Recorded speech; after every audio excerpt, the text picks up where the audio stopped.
Време е и за првиот разговор утрово, за овој понеделник. Во нашиот прв разговор во фокус ќе биде работата емисијата на РИКО, регионална канцеларија за младинска соработка. Организација која веќе 10 години представува мост меѓу младите од Западен Балкан, а утрово имаме чест да разговараме со шефот на канцеларијата во Македонија, Владимир Ѓорѓевски, со кој што ќе откриеме што се случува во овие 10 години, меѓутоа и што е за наредните 10. Добре ни дојде. Добре, најдов и благодарам на поканата.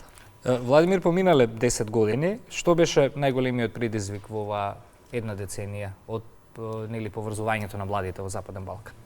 Па предизвиците се постојани, бидејќи живееме во Западен Балкан, каде што не е така многу поврзан и немало пред тоа некои иницијативи, особено ова е прва меѓувладина иницијатива. Така и да навлеземе во прашањето што е РИКО, нели? И што всушност е неговата цел и мисија, дали после 10 години е остварена, така да ги поврземе овие прашања. Па за прв пат владите се договараат на највисоко ниво, на ниво на премиери, да потпишат договор за основање на канцеларија, која што ќе биде во сите 6 држави, односно имаме канцеларија во сите 6 држави на Западен Балкан. И самиот тој процес беше доста комплексен, бидејќи потекнува од Берлинскиот процес, каде што има за цел да го поттикне влезот на Западен Балкан во Европската унија, па така овој процес на креирање на канцелариите беше преку собранијата, каде што се изгласа на закон за основање на канцелариите. Значи ние сме основани преку сите собранија во Западен Балкан.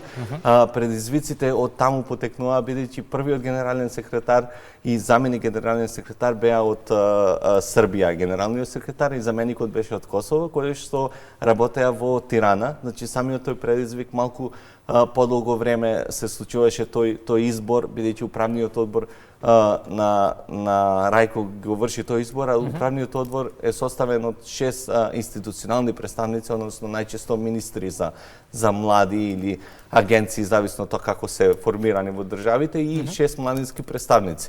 Што значи дека сите одлуки се носат на база на консензус. И консензусот е секогаш предизвик, и изборот на младинските представници знае да биде предизвик некогаш во државите кои што на 3 години се менуваат, односно во статутот пишува дека тие ќе се изберат на демократски процес со вклучување на младите и организациите за млади. Така да и тоа е предизвик, меѓутоа е убаво затоа што покажува дека владите сепак можат да соработуваат и младите се вклучени во изборот на база на консензус, заедно ги носат одлуките. Подоцна предизвик е поврзувањето, мобилноста, односно имаме лоши патишта, немаме добра поврзаност, тешко е да се патува, например, од Македонија до Босна, немаме авионски линии, па се оди со долг пат 10 на часа, треба да се стигне до Босна или некои други места. Имаме многу млади од Македонија кои што не патување, например, во Албанија или во Косово и така натаму, или во Босна, па така некогаш на почеток е предизвик да се мотивираат, меѓутоа кога ќе отидат таму, па е ново искуство за нив. Имаме предизвик се уште со визите помеѓу Косово и Босна, например, за учесници од Косово, млади од Косово им треба виза да одат во Босна, додека Босна ги Косово ги дигна визите пред некое време, за брзо време за луѓе од Босна и Херцеговина? За Босна, да. Значи се уште имаме такви предизвици за поврзување, бидејќи Западниот Балкан не се знаат младите помеѓу себе и затоа ние иницираме многу програми за нив. Многу бројни се предизвиците, меѓутоа за овие 10 години кои се резултатите кои што РИКО успеа да ги обезбеди на некој начин? На резултатите пред се ќе ја кажам бројката на над 85.000 млади кои што биле вклучени преку разни програми кои што се на регионално пред се, но и на локално ниво. Значи ние инвестираме пред се во градење на капацитет на младите, значи пред се поврзувањето на младите, градење на капацитети, значи нашата мисија е повторна регионална соработка, помирување и справување со минатото, интеркултурна соработка. Над 85.000 млади вклучени е до сега во овие 10 години, мислам дека добра бројка, бидејќи немало такви програми за млади фокусирани на Западен Балкан. Подоцна над 90% од младите велат дека е позитивно искуство нивното учество во тие програми. Значи имаме одличен фидбек, сакаат повторно да учествуваат на програмите на локално ниво, например за Македонија имаме само над 4.500 млади кои што биле вклучени во локални активности. Значи не регионални, локални, бидејќи градиме капацитети и на локално ниво, значи не се исти предизвиците секогаш и со регионот, па пробуваме и на локално ниво да ги градиме капацитетите и да работиме на некои предизвици за младите. Подоцна инвестираме исто и со оние кои што работат со млади, значи тоа се професори, младински работници, но и работиме и сега и со млади пратеници, работиме и на институционално ниво, потикнуваме подобрување на некои закони, политики и така натаму. Колку нашите млади се активни, колку се заинтересирани за вакви регионални програми? Имаме доста голема заинтересираност, особено од Република Северна Македонија имаме навистина многу апликации, во сите повици сме навистина на високо ниво. Например, во програмата Супер училишта, кое што е едно од најголемите програми, таа е за средни училишта Размен, имаме 22 училишта, што е една од највеќе, значи во моментот имаме највеќе училишта од Западен Балкан вклучени од Македонија и токму младите ги иницираат и тие работи во другите повици, но и во повиците каде што имаме индивидуални апликации на млади имаме голема заинтересираност. Например, за последно можам да кажам програмата за Јапонија имавме 270 апликации за 2 места, така да тоа е сериозна бројка што за жал некогаш и е неблагодарно да се избере од толку многу млади кои што се мотивирани со одлични искуства, меѓутоа навистина имаме прекрасни млади кои што одат и покажуваат дека се активни на локално ниво. Но тоа само да додадам, најверојатно ги мотивира. За вас е можеби кога ќе видите 270 пријавени за 2 места, можеби е малку разочарувачки на почеток бидејќи не можете сите или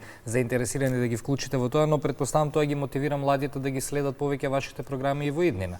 Така и за нас е пораката која што ја праќаме постојано до нив е да волонтираат, да бидат активни, да креираат промени во заедницата, бидејќи само така тие можат да успеат да бидат вклучени во разни програми кои што се навистина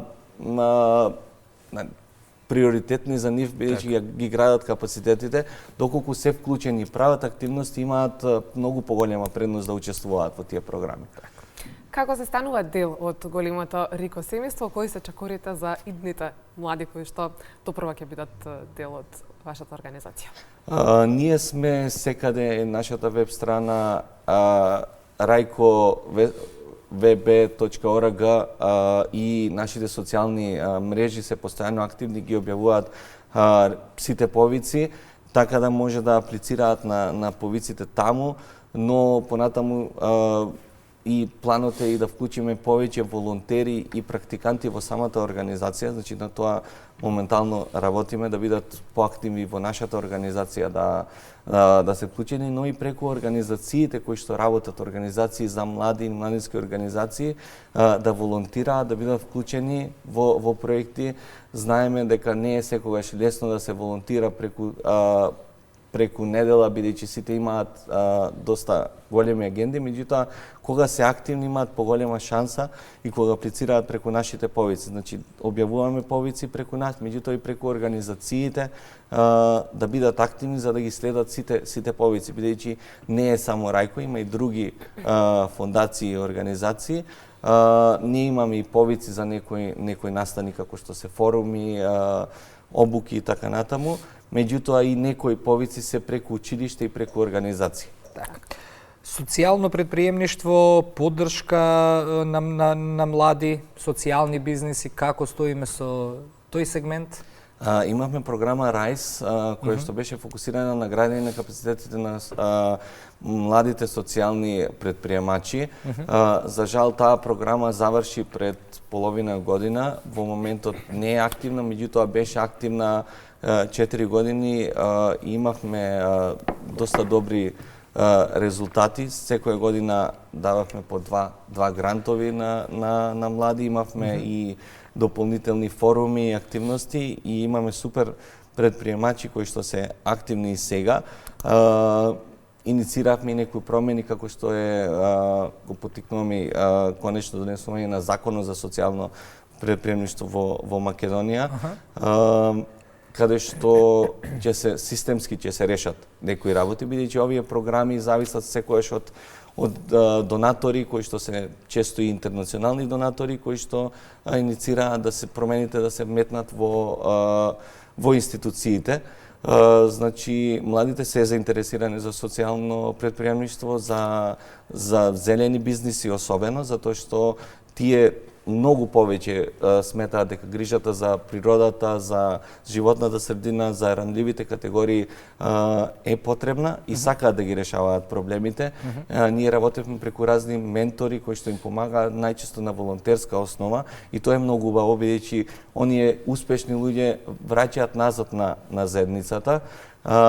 И тоа беше модел кој што се работеше заедно со Француска агенција за развој, научивме многу од нив на регион на Западен Балкан. Продолжуваме да ги поттикнуваме овие теми како што се предприемништво, но и вработување вештини ни се во фокусот во стратегијата и работиме моментално на нови програми каде што ќе ги поттикнат и понатаму младите да соработуваат. Она што е битно е дека секогаш беше во тимови и се покажа многу голем интерес да соработуваат во групи, но и во регионот, бидејќи многу малку во регионот имаат соработувано младите за предприемништво генерално. Така. Сега како успевате да се прилагодите на генерацијата Z и нивните потреби, затоа што верувам предизвикот е околу нивната комуникација, навикнати се да комуницираат повеќе дигитално отколку комуникација во живо. Така, постојано учиме, ги пратиме и ние трендовите, имаме доста млади кои што се вработени во Рајко, значи пробуваме да ја држиме таа да речам граница од 30 години, 35 години на млади кои што ги пратат трендовите, се вклучени, работат со нас. Не секогаш е едноставно, бидејќи некогаш ни треба и некои повозрастни луѓе, така да тоа е миксот кој што го имаме во Рајко, меѓутоа и во стратегијата вклучивме огромен број на млади луѓе кои што не се само млади онака на повик, но и кои што се активни ги прават овие работи, како што за мене се секогаш тие креативни видеа, креативни активности, социјални мрежи, нови платформи кои што ги користат и се консултираме постојано, ги вклучуваме во оние програми кои што ги имаме, доаѓаат со нас, се повеќе сакаме да работиме со нив, затоа што трендовите постојано се менуваат и учиме нив. А колку е важна поддршката од Европската унија, од владите во регионов, дали ја добивате доволно или можеме уште повеќе? Многу ни е важна, постојано соработуваме, бидејќи како што кажав, ние сме нашето одлучување секогаш на база на консензус. Значи многу ни е најбитно ние владите да се сложат во оваа институција. За сега не слушаат, не оставаат да работиме. Ние сме тие кои што ги насочуваме трендовите. Европската унија е наш стратешки партнер од самото основање, бидејќи како што кажав, Берлинскиот процес е поврзан и со Европската унија и со институциите на Европска унија. Главните програми како што се супер училишта, програмата каде што имаме вклучено од Македонија над 65 училишта вкупно до сега, кој што ќе продолжи, е поддржана со главни средства од Европската унија и од Германија. Значи државите Германија и Франција се исто така наш стратешки партнер, Европската унија ни е партнер, продолжуваме со повеќе програми кои што се надевам наскоро ќе ги откриеме како повеќе годишни и регионални. Се тука, но и работиме и на консултација со нив. Битни ни се затоа што работиме сепак тука во Западен Балкан и со лимитирани средства, затоа ни е потребна поддршката, а Европската унија засега кажува дека поврзувањето е едно од главните на младите и помирувањето е едно од главните теми кои што мора да се посветиме доколку сакаме побрзо да влеземе во Европската унија. Кој што целите, односно каде го гледате Рајко за наредните 10 години и дали Западен Балкан ќе стане простор и место каде што новите генерации ќе функционираат без проблеми? Сакаме Рајко да биде платформа каде што покажува постојано позитивни промени, покажува дека институциите соработуваат, министрите се тука, учат едни од други. Тоа до сега го имаме видено, бидејќи навистина кога тие ќе се спојат на тие состаноци на управните одбори, но и дополнителни настани кои што ги имаме, форуми, ги повикуваме министрите да кажат позитивни примери, да иницираат нови програми, имаме и навистини во други сектори како што е спорт, како што е култура, некои иницијативи, младинската гаранција од Македонија. Во образование, споменав. Образование исто така. Образование не е исто така главна тема. Так. Например, младинската гаранција која што започна од Македонија се имплементира сега и во Косово, Албанија, Србија, така да имаме и ние позитивни премени, позитивни работи кои што можеме да ги Младите пратеници од клубот на млади пратеници кои што во Македонија се организирани, сега на пример Црна Гора тој пример го започнува Албанија и така натаму. Ние учиме од Црна Гора, од Албанија за евроинтеграциите, за некои работи во тие поглавја. Го гледаме Рајко како платформа каде што иницира многу нови програми. Овие теми не се само социјално препредничество, ние и култура. Ја почнавме програма за култура, културна промена преку мали грантови кои што ги доделивме. Имаме 20 грантови доделено. Гледаме да биде Балканот отворен, да нема граница, да нема визи помеѓу нив. И тоа очекуваме дека во еден момент 10 години за мене се период каде што ние ќе бидеме дел од европското семејство. Тоа ни е целта, најискрено.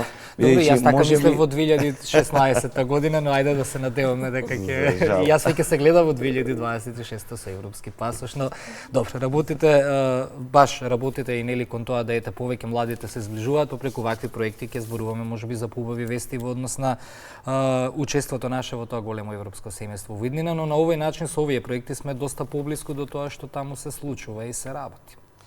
Мислам дека еднаш кога еден млад човек ќе отиде ќе запознае другар од друга националност за кој што имал стереотипи и подоцна стане пријател и соработува на бизнис основа или на културна основа, понатаму ќе го гледа како партнер и тоа е целта, да бидеме поврзани и тие да иницираат подобри патишта, подобри услови.